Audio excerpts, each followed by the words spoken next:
Hey viewers, you're watching The Savera and I'm Vidhi Joshi. In a significant escalation of the European Union's crackdown on Russian oil trade, Intershipping Services Hub Private Limited, the Indian subsidiary of a UAE-based maritime group, has been added to the EU sanctioned list. Alongside the company captain Abhinav Kamal, an Indian national commanding the oil tanker Argent, has also been individually sanctioned. The EU accuses both the firm and Captain Kamal of materially supporting Russia-linked crude oil operations, including technical and financial assistance to vessels transporting oil in violation of EU restrictions. As a result, Intershipping's asset in the EU will be frozen and all European citizens and companies are now barred from doing business with it. This move forms part of the EU's broader efforts to stifle Russia's shadow oil trade, as Moscow continues to rely on known Western markets, particularly India, to sustain its energy exports. The sanctions are now beginning to reverberate across Indian ports and refining networks, as India remains a major buyer of Russian oil amid its deepening ties with Moscow.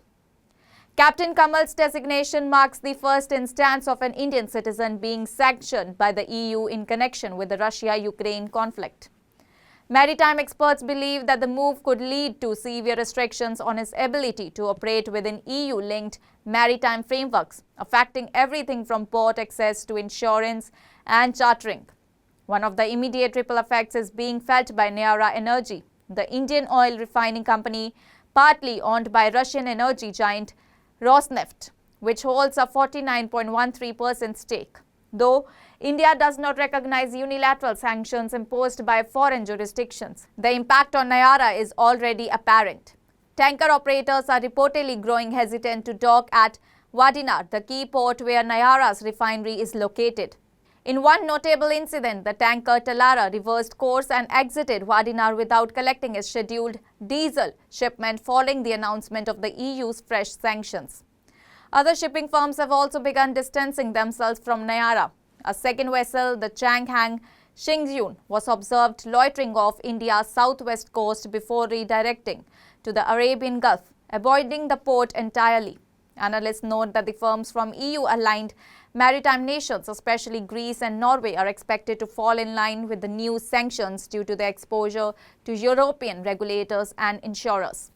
The legal and economic scope of these sanctions extends well beyond the EU's borders. While technically applicable only to EU citizens and businesses, the global nature of maritime trade means that many non-EU actors will comply out of concern for secondary sanctions, regulational risk or disruptions in financing and insurance.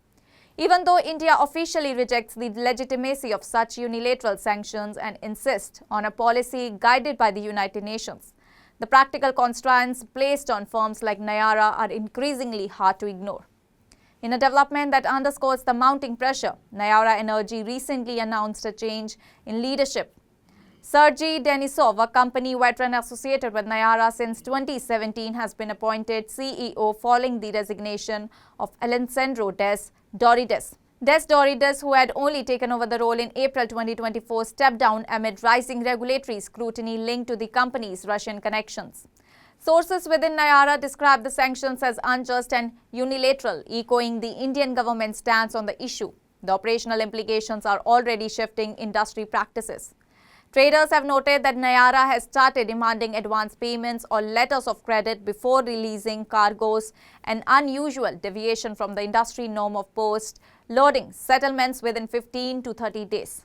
This shift signals growing concern about payment defaults or banking restrictions that may follow the sanctions, further dampening buyer confidence.